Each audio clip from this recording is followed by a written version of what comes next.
100 ఏళ్ల సినిమా చరిత్రలో ఎందరో మహానుభావులు వాళ్ళ నటనతో తారాస్థాయికి ఎదిగారు. కొందరు సినిమాతో పాటుగా ఎదిగారు.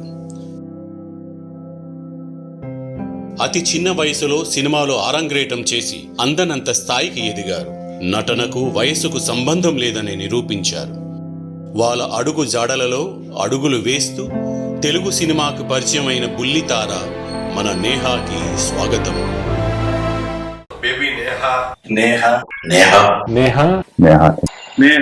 తన నటనతో హావభావాలతో నాట్యంతో ప్రేక్షకుల మనసులో స్థానం సంపాదించుకుంది.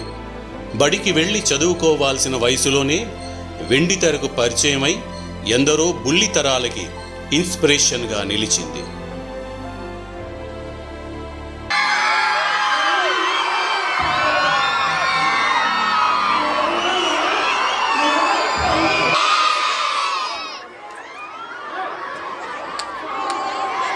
బేబీ నేహ చాలా అద్భుతంగా చేశారు. నేహ చక్కగా ఉన్నారు, బాగా యాక్ట్ చేశారు. Neha it's a very good job.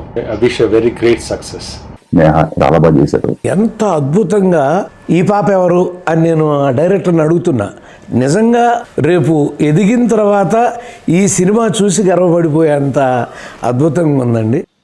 A acting experience లేకుండా ఉన్న న్యాచురల్ చిల్డ్రన్ తీశారు.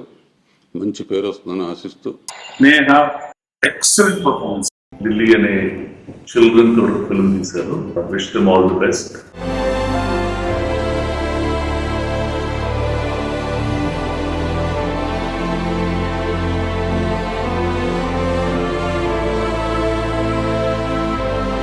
సినిమా కోసం తాను చేసిన కృషి పట్టుదలకు కర్రసాము నేర్చుకుని ఎన్నో ప్రదర్శనలు ఇవ్వడమే తన నేర్పుకి నిదర్శనం. Thank you producers. ఇది వెనకాల ఉండి ఒక చిన్న పిల్లలతో ఒక సినిమానంటే చాలా బాగా చేశారు. All the best. తెలుగు చలన చిత్రంలో బుల్లి విజయశాంతిగా తను తారాస్థాయికి ఎదగాలని, తన నాన్న పడే తాపత్రయం ఉన్నత శిఖరాలపై నిలబెడుతుంది అని ఆశిస్తూ ఆల్ ద బెస్ట్ నేహా.